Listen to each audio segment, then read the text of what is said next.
The endless war had dragged on for nearly 50 years. The Galactic Coalition, an alliance of 17 spacefaring species, found themselves locked in a brutal stalemate with the Thorn Collective. Despite having superior technology, resources, and numbers, the Coalition couldn't gain ground against the hive mind species that operated with perfect synchronization. On the dusty mining outpost of Vega 12, Coalition Commander Trell paced the command center, his forearms gesturing in frustration.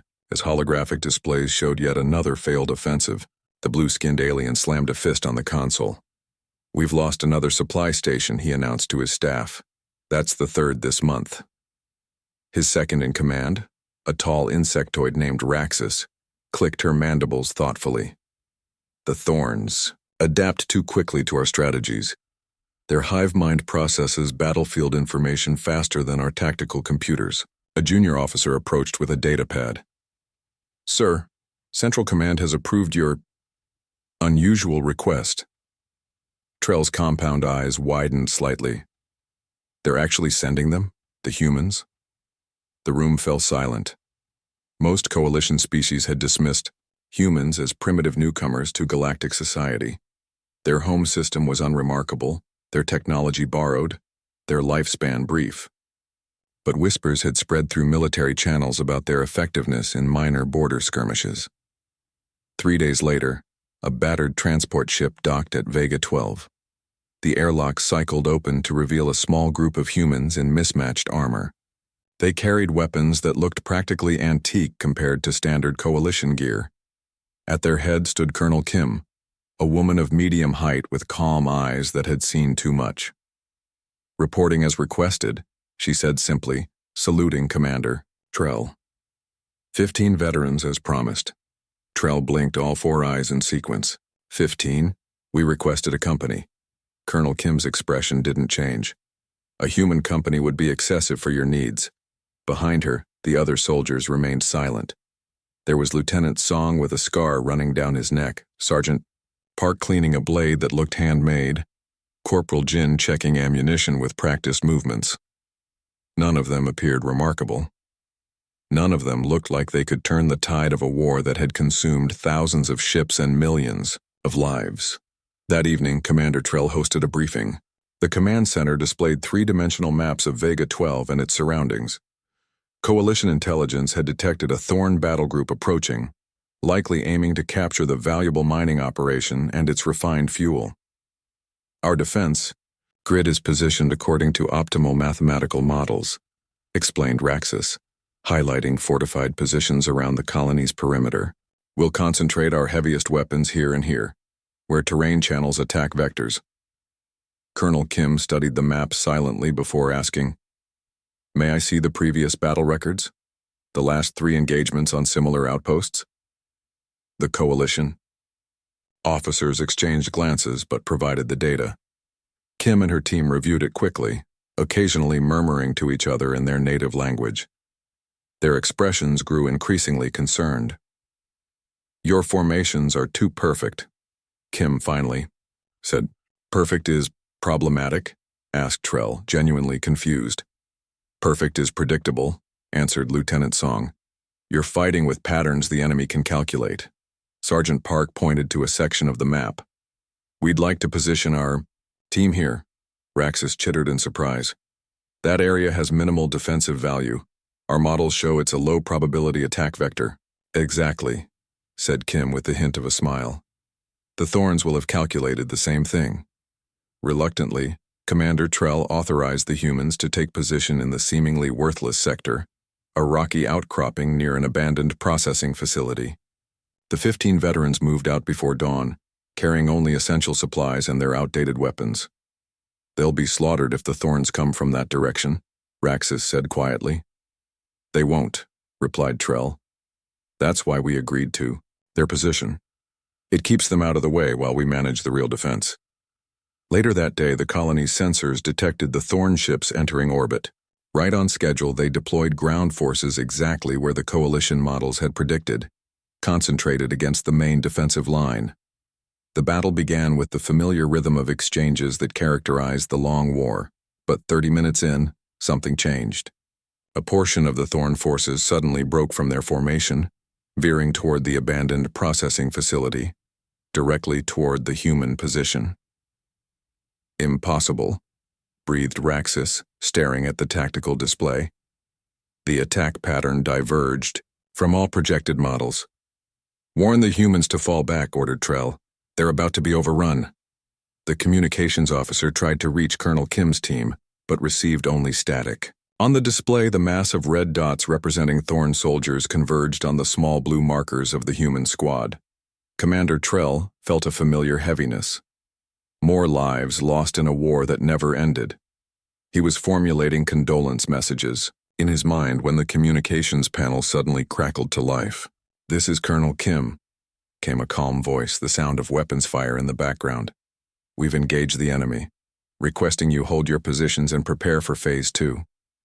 Trell stared at his officers in confusion. "Phase 2? What is Phase 2? Nobody had an answer. All they could do was watch as the small team of humans made contact with a force that outnumbered them 20-1, and nobody expected what happened next. The early morning light cast long shadows across the abandoned processing facility where Colonel Kim and her team had established their position. Lieutenant Song peered through worn binoculars at the main Coalition defensive line 2 kilometers away, where alien soldiers arranged themselves in textbook formations. "They're still setting up exactly according to the battle plan," he reported, passing the binoculars to Sergeant Park. Park nodded, his weathered face revealing nothing. "The Thorns will have already calculated every angle of their approach." Colonel Kim sat cross-legged on a boulder, sketching a rough map in the dirt with a stick. Around her, the other 12 veterans checked weapons, adjusted armor, or simply rested with the easy calm of soldiers who had seen too much to waste energy on anxiety. "Ju, take Lee and set up here." Kim pointed to a pile of rusted machinery. "You, I want you with Jin at the north entrance. The rest of you know your positions." They moved without discussion, each understanding their role in a plan that seemed random to outside observers but made perfect sense to them. Corporal Jin, the youngest of the group at 28, approached Kim with a question in his eyes. "Yes, Corporal?" Kim asked. "The Coalition commanders think we're crazy, don't they?" Kim smiled slightly. "They think we're primitive. There's a difference. Should we explain our strategy better?" "No," Kim said firmly. "They wouldn't understand. They fight wars with mathematics. We fight with ghosts in our heads." Jin nodded and moved to his position. The ghosts Kim referenced weren't supernatural. They were the accumulated wisdom of countless human conflicts, passed down through training and experience. While the Coalition species had evolved through cooperation and logic, humans had evolved through competition and adaptation. The difference was about to become startlingly clear. At mid-morning, the communication device crackled with Commander Trell's voice. "Colonel Kim, our sensors detect the Thorn ships entering orbit. They're deploying ground forces at the projected landing zones. I strongly advise you to fall back to our main defensive line." "Negative, Commander," Kim replied calmly. "We'll hold our position as planned." A pause. "Your position makes no tactical sense, Colonel." "To you," Kim said simply and ended the transmission. The 15 humans watched as Thorn dropships descended like black seeds in the distance. The Coalition forces opened fire immediately with their advanced energy weapons, creating beautiful arcs of light against the morning sky. The battle began exactly as the Coalition had predicted. The Thorns landing in formation, spreading out in their hive mind synchronization to probe for weaknesses. Lieutenant Song glanced at his watch. 3 minutes until they detect the pattern.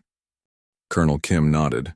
The Coalition always fought the same way, logical, efficient, and completely predictable. The Thorns, with their shared consciousness, would quickly identify the mathematical regularity of the defense and adapt accordingly. Sure, enough. 3 minutes later, the Thorn forces adjusted their approach. A significant portion of their army suddenly broke away from the main assault, heading directly toward the processing facility. They calculated this position as the optimal, flanking route, Kim explained to her team over the radio. What they couldn't calculate was that we'd be waiting for them. As the first wave of Thorn soldiers approached, 8-limbed creatures moving with unnerving coordination, the humans remained hidden. Coalition tactics would have called for immediate engagement at maximum range. Instead, the veterans waited, silently. On the main battlefield, Commander Trell watched his tactical display with growing alarm as nearly a third of the Thorn forces diverted toward the human position. He tried to contact Colonel Kim but received no response. The communications officer reported that the humans had switched to their own frequency, a primitive but effective method that the Thorns couldn't intercept. "They're about to be overrun," Raxus chittered anxiously. "We should send reinforcements." "Too late," Trell said grimly, watching the red dots converge on the small blue markers. Back at the processing facility, the Thorns advanced with confidence, their hive mind certain no significant resistance awaited them. The first rank entered the maze of abandoned equipment. When Sergeant Park gave a hand signal, the veterans opened fire simultaneously, not from defensive positions as any logical species would use, but from seemingly random locations that created crossfire where no crossfire should exist. They'd positioned themselves not according to tactical algorithms but based on intuition and experience. The first wave of Thorns fell in seconds, their hive mind momentarily confused by the unexpected resistance. They attempted to reform, but the humans were already moving, changing positions in ways that defied prediction. Private Yu fired 3 precise shots, then rolled to a completely different location before firing again. Corporal Jin threw sound decoys that made it seem like there were soldiers where there weren't. Lieutenant Song had rigged simple traps that weren't technologically advanced, but were placed exactly where a thinking enemy wouldn't expect them. In the command center, Trell stared at his display in disbelief. The human position wasn't being overrun as expected. Instead, the Thorn advance had stalled completely. "Impossible," breathed Raxus. "The humans are actually holding them. More than holding, they were creating chaos." The Thorn hive mind operated on shared information and calculated probabilities. But the humans fought like 15 separate entities with a somehow synchronized purpose. They created patterns that appeared random, but worked in perfect harmony. "Colonel," Kim's voice finally came through on the Coalition frequency. "Commander Trell, the enemy is committed to this flanking maneuver. Their hive mind is focused on solving the puzzle we've created. Now is the time to strike their main force." Trell hesitated only briefly before ordering the counterattack. The Coalition forces, finding the Thorn main body suddenly less coordinated, pushed forward with unexpected success. In the processing facility, the veterans continued their bewildering defense. When Thorns adapted to one tactic, the humans would spontaneously shift to another. They fought not with the precision of machines, but with the unpredictability of organisms shaped by millions of years of survival. "They're trying to understand us," Kim told her team as they regrouped behind a fallen wall. "That's their weakness. They think there must be a pattern to decode." Sergeant Park smiled grimly. "Let them look for patterns in chaos." As the battle continued, the Coalition commanders began to understand what they were witnessing. These humans weren't just fighting, they were speaking a language of combat that had evolved on a world where conflict had shaped every aspect of their development. A language the Thorns, for all their collective intelligence, couldn't translate. And for the first time in the endless war, everything was about to change. The battle for Vega 12 had reached its critical point. In the ruined processing facility, the 15 human veterans moved like ghosts between piles of debris and abandoned machinery. Their seemingly random tactics had brought the Thorn advance to a standstill, creating a strange bubble of chaos in the otherwise mathematical precision of the wider conflict. From his position behind a fallen storage tank, Corporal Jin watched the Thorn soldiers trying to adapt.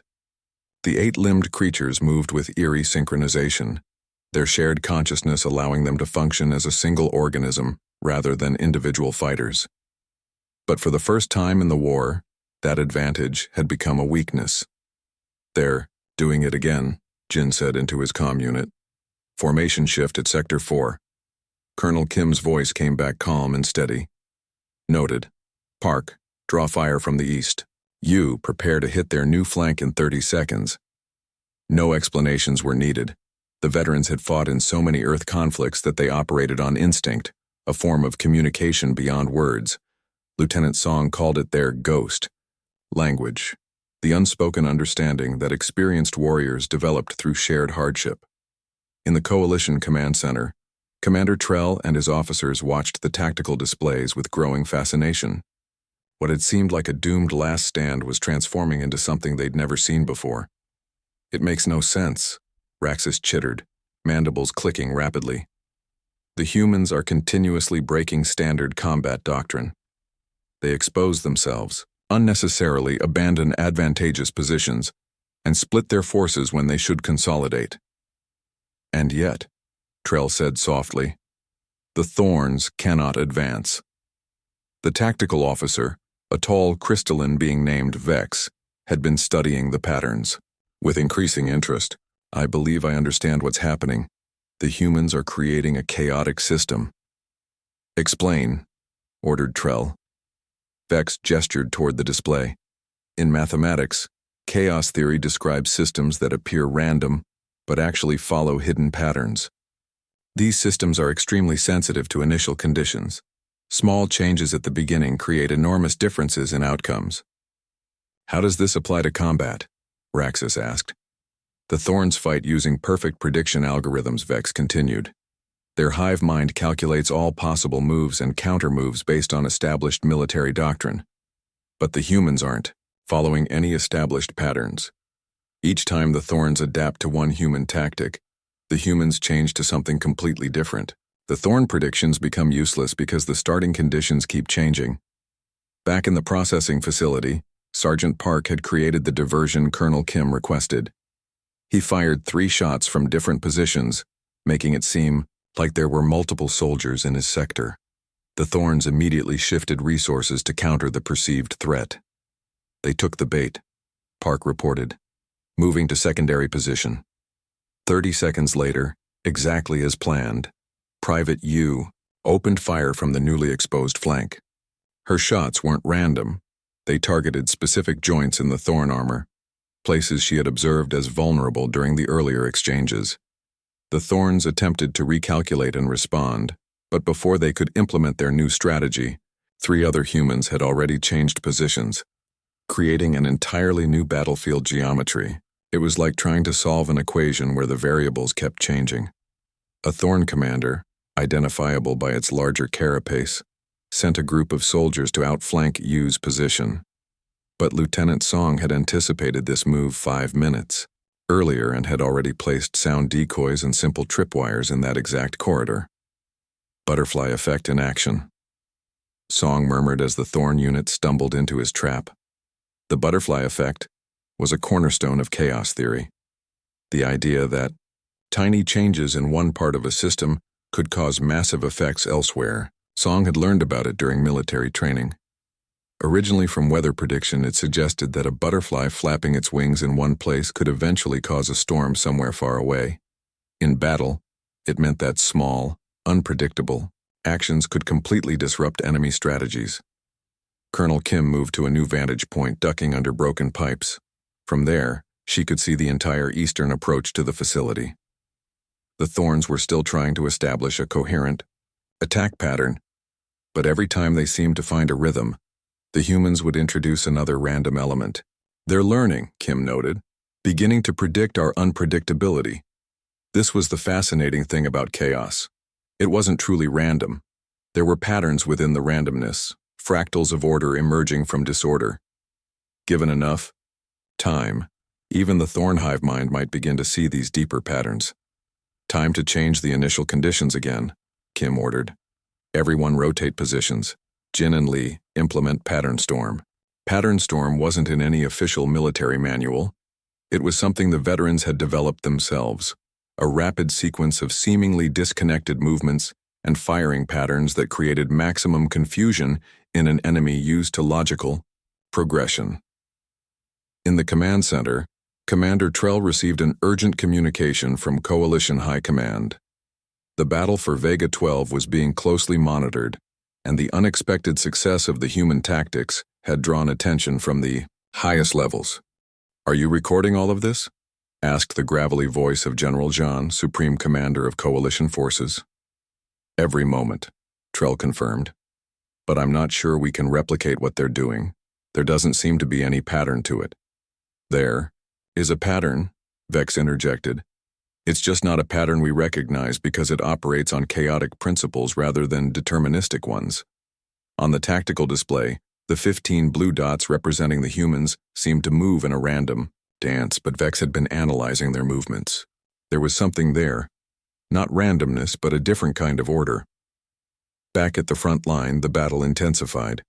The Thorns, frustrated by their inability to predict human movements, committed more forces to the processing facility. What had begun as a diversionary attack was becoming the main focus of their assault. "They're bringing in their elite guards," reported Lieutenant Song. "We've got their full attention now." The elite guards were different, bigger, faster, with more independent thinking capabilities than the regular Thorn soldiers. They were the collective's answer to unusual battlefield conditions, capable of limited autonomous decision-making. Colonel Kim smiled grimly. "Good. Commander Trell, are you monitoring?" "We are," came the reply. "What are you planning, Colonel?" "The Thorns just changed their initial conditions," Kim explained. "Now watch what happens when we introduce true chaos."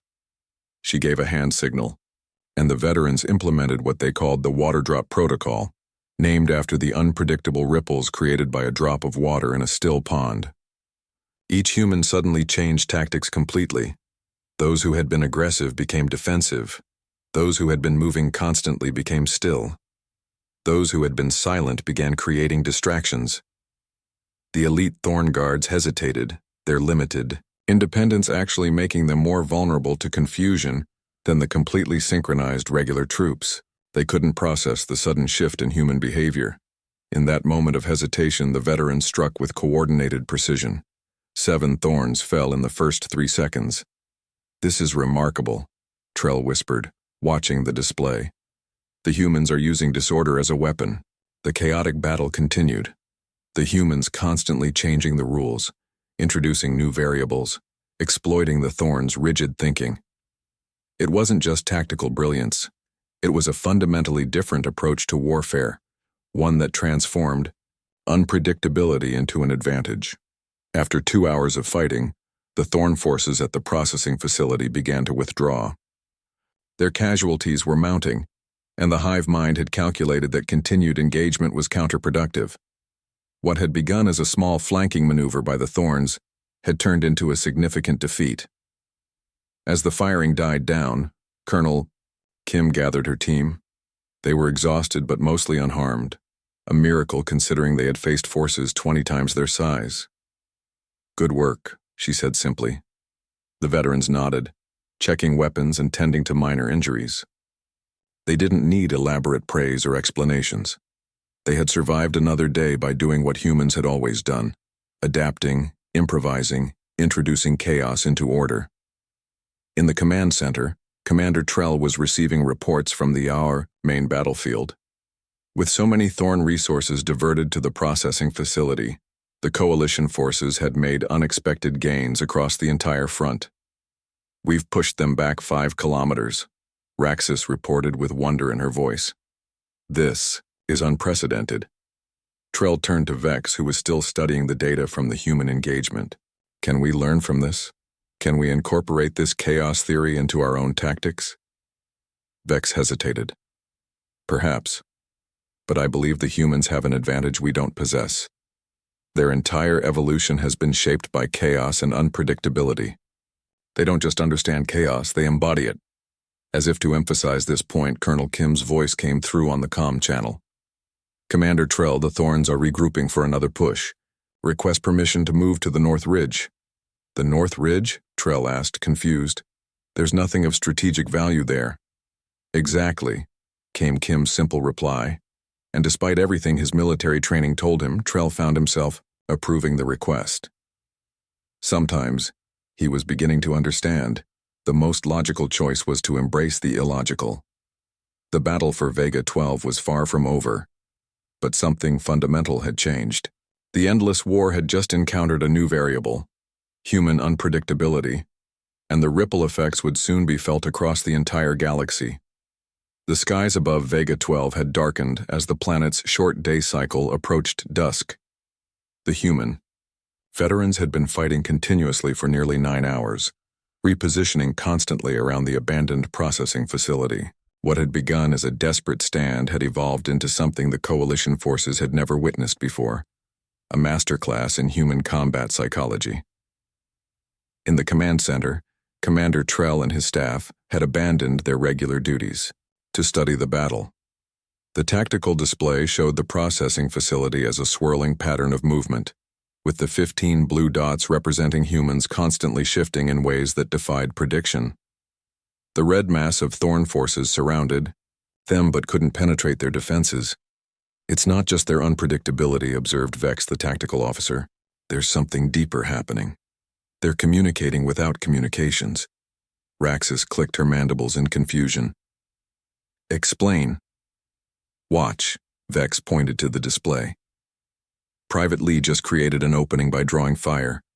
Within seconds, Corporal Jin exploited it without any radio chatter between them. There. It happened again with Park and Yu. Trell leaned forward, his 4 eyes focusing intently.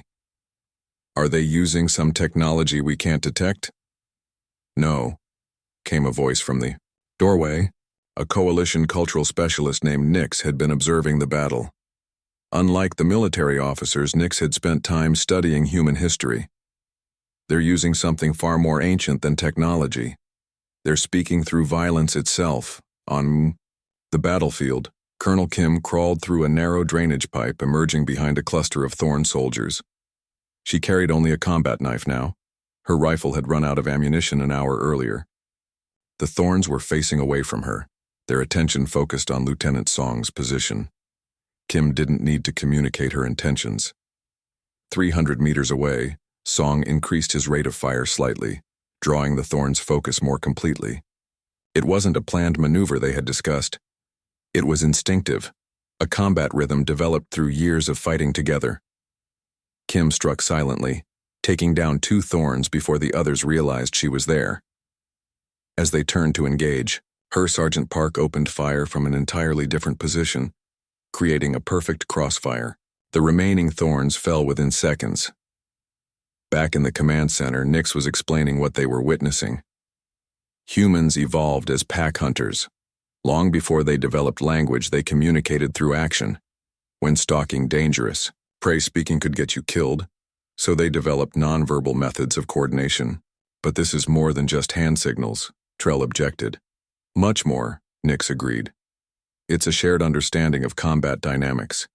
Each human is constantly reading the battlefield and making micro-adjustments based on what the others are doing. They don't need to speak because they anticipate each other's moves. Raxus seemed unconvinced. All species have nonverbal communication. Not like this, Nix insisted. Most species, including the Thorns, evolved communication primarily for cooperation. Humans developed theirs for both cooperation and conflict. Their entire history is filled with warfare, tribe against tribe, nation against nation. They've turned violence into a language more sophisticated than anything we could imagine. As if to demonstrate this point, the tactical display showed a remarkable sequence. The Thorns had committed their final reserve units, the most elite guards with enhanced armor and weaponry. They surrounded Private Yu, who had become separated from the others. They've got her, Raxus said. No way out. But instead of retreating, or surrendering, Yu did something unexpected. She charged directly at the strongest concentration of enemies, firing her last few rounds. It seemed like suicide. Then, in perfect synchronization, 3 other humans appeared from different positions, exploiting the momentary confusion Yu had created. They struck with devastating efficiency, and within moments, the elite guard unit was in disarray. Did you see that? Nix asked excitedly. No communication, yet perfectly coordinated. The first human sacrificed her tactical advantage to create an opening for the others. Trell was troubled. That's not rational combat behavior. She risked her life unnecessarily. That's where you're wrong, Nix said. For humans, combat isn't just rational, it's emotional. They don't just think their way through battle, They feel it. The specialist pulled up historical records on a side screen, showing ancient human conflicts. Look at their history. Time and again, humans have prevailed against superior forces through what they call fighting spirit, a willingness to take risks that other species would consider irrational. Back at the processing facility, the battle had reached a critical juncture. The Thorns, frustrated by their inability to overcome the human defenses, had brought in heavy artillery. The first bombardment collapsed part of the main building, trapping 3 humans under rubble. Commander Trell expected the remaining humans to withdraw. Any coalition species would have done so when facing such overwhelming firepower. Instead, he watched in astonishment as the human responses grew even more aggressive. "They're not retreating," he said incredulously. "They're charging the artillery positions." Nix nodded. This is the most fascinating aspect of human combat psychology. When cornered, most species become more cautious. Humans become more dangerous. Colonel Kim led the counterattack personally, rallying her remaining troops. They moved like shadows, through the smoke and debris, approaching the Thorn artillery from multiple angles. Their movements displayed a controlled fury that the watching coalition officers found both admirable and terrifying. "They're communicating through their aggression," Nix explained. "Each human is telling the others, 'I will not yield, so you must not yield either.' It creates a feedback loop of determination that actually becomes stronger as their situation becomes more desperate." The humans reached the artillery positions nearly simultaneously. The fighting became hand-to-hand, knives against claws, human tenacity against Thorn coordination. It was brutal, primitive, and shockingly effective. "The Thorns can't understand what's happening," Vex observed. "Their hive mind is built on risk calculation and strategic optimization. The humans are operating on a completely different level." In less than 10 minutes, the artillery positions fell silent. The remaining Thorn forces began a general withdrawal from the processing facility, retreating to defensive positions nearly a kilometer away. For the first time in the hours-long battle, an uneasy quiet descended on the battlefield. Colonel Kim's voice came through on the command channel, sounding exhausted but composed. "Artillery neutralized. We're recovering our wounded and regrouping." Trell found himself speechless. The 15 humans, now reduced to 12 with 3 injured, had accomplished what an entire coalition battalion couldn't have done. They had broken the will of a Thorn assault force through methods that defied conventional military understanding. "It's not just their tactics," Nick said quietly, studying the after-action data. "It's their ability to communicate complex strategies through action. Every movement tells a story, every engagement conveys information. They've turned violence into a sophisticated language that the Thorns can't translate." The tactical officer pulled up footage from the battle. "Look here. When this human changed position, 2 others immediately adjusted their firing patterns without any visible signal between them. And here, when the Thorns adapted to their flanking maneuver, the humans instantly switched to frontal pressure." "How can we learn this?" Trell asked, his voice almost reverent. Nix shook his head. "I'm not sure we can. This isn't just training. It's cultural. Humans have spent thousands of years perfecting the art of war against other humans. What we're seeing is the result of an evolutionary and cultural process that none of our species have experienced." Outside, the sun had fully set on Vega 12. In the darkness, the human veterans tended to their wounded, repaired what equipment they could, and prepared for the next phase of battle. They spoke little. They didn't need to. Their shared experience of combat created a bond deeper than words could express. And in orbit above the planet, the first reports of this remarkable engagement were being transmitted to Coalition High Command. Something unprecedented had happened on Vega 12. A new language had been introduced to the endless war. The language of human violence, with its strange grammar of courage and its vocabulary of sacrifice, had changed everything.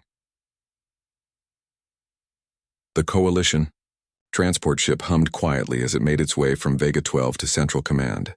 Colonel Kim sat by a viewport, watching the stars blur past. Her team occupied the rest of the passenger compartment, some sleeping, others cleaning their gear out of habit. 3 days had passed since the battle at the processing facility, and, None of them had fully processed what they'd accomplished. "Colonel?" A young coalition officer approached hesitantly. "General Jean requests your presence in the briefing room." Kim nodded and followed the officer. She still wore her battle-stained uniform, having declined the offer of coalition attire. The veterans kept their own clothes as a matter of pride and practicality. Human-designed gear fit human bodies better than the alien alternatives. The briefing room was crowded with high-ranking coalition officials. At the center stood General John, a towering amphibian with glistening blue-green skin and 6 eyes arranged in a circle around his head. He commanded the respect of everyone present through his mere presence. "Colonel Kim," he rumbled, extending a webbed hand in the human greeting style he'd learned for the occasion. "Your actions at Vega 12 have caused quite a stir." Kim shook, his hand firmly. "My team did what was necessary, General." "What was necessary?" A coalition military theorist named Morax stepped forward.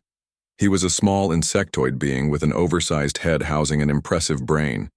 What was necessary would have been retreating to a defensible position and awaiting reinforcements. What you did was win, Kim finished simply. The room fell silent. Coalition military doctrine didn't emphasize winning at all costs. It valued strategic preservation of forces and optimal resource allocation. The human concept of victory through sacrifice was alien to them. General Jean gestured to a large display showing the battle statistics. 15 humans engaged approximately 300 Thorn soldiers. The result was 172, confirmed Thorn casualties, their complete withdrawal from the sector, and a subsequent coalition advance of 23 kilometers across the entire front. He paused. "This defies all our military models." "Because your models are built on faulty assumptions," Kim said, her voice quiet but firm. "You've been fighting a war of technology and mathematics. We fight wars of will." Morax chittered in disagreement. "Will doesn't stop particle beams or predict enemy movements, doesn't it?" Kim walked to the display and brought up footage from the battle. "Here, Lieutenant Song was outgunned and surrounded. By your models, surrender was the optimal choice. Instead, he created a diversion that allowed us to flank the enemy position. That's will overcoming mathematical probability." In the days following the Battle of Vega 12, coalition tactical experts had been reviewing every moment of the engagement. They'd identified hundreds of instances where human actions contradicted established military doctrine, yet produced superior results. The veterans hadn't fought according to the rules of war as the coalition understood them. They'd rewritten those rules entirely. General Jean dismissed the other officials with a gesture, leaving only himself, Morax, and Kim in the room. "Colonel, I'm going to speak frankly. We've been fighting the Thorns for 50 years without meaningful progress. In 3 days, your team showed us possibilities we never imagined. I want to know if this success can be replicated." Kim considered the question carefully. "Not exactly replicated, no. What we did wasn't a formula that can be copied. It was the result of human experiences, human instincts." "Then it's useless to us," Morax concluded. "I didn't say that," Kim countered. "You can't become human, but you can learn to think differently. Your forces fight with perfect logic, which makes them perfectly predictable. The Thorns calculate your moves before you make them. And humans are unpredictable?" General Jean asked. "We're predictably unpredictable." Kim smiled slightly. "We follow patterns that don't appear to be patterns. We make choices based on instinct and experience that seem random but aren't. We introduce chaos as a tactical advantage." Back in the passenger compartment, Sergeant Park was explaining similar concepts to a group of junior coalition officers who had been assigned to learn from the veterans. They surrounded him, recording his words and watching as he demonstrated small unit tactics using cups and utensils from the meal service. "You fight like this." Park arranged the cups in a perfect geometric pattern. Mathematically optimal spacing, clear lines of fire, textbook formations. He then scattered the arrangement with a sweep of his hand. "We fight like this. No obvious pattern, no predictable response." One officer, braver than the others, asked the question they were all thinking. But how do you coordinate if there's no pattern? Park smiled. There is a pattern. It's just not one you can calculate. It's one you feel. In the Coalition High Command facility, similar conversations were happening at every level. The Battle of Vega 12 had sent shockwaves through the military establishment. Officers who had spent decades studying conventional tactics were now being asked to consider approaches that seemed on the surface to be completely irrational. General John had made a momentous decision, one that would change the course of the war. We're creating a new classification, he told Colonel Kim. Human pattern warfare. Every battle group will receive human advisors, not as frontline troops, but as tactical consultants. Teaching coalition soldiers to think like humans? Kim raised an eyebrow. That won't be easy. No, the general agreed, but neither is losing this war for another 50 years. The implementation began immediately. The 12 veterans were split up, each assigned to a different coalition battle group. They wouldn't command troops directly. Coalition hierarchy wouldn't allow that. But they would advise the commanders, teaching them to incorporate unpredictability into their strategies. Lieutenant Song found himself aboard the flagship of the 7th Fleet, working directly with Admiral Kex, a brilliant but strictly conventional commander. Their first meeting set the tone for what would follow. Your tactics seem reckless, the Admiral said bluntly. Sometimes the safest path is through the fire, Song replied.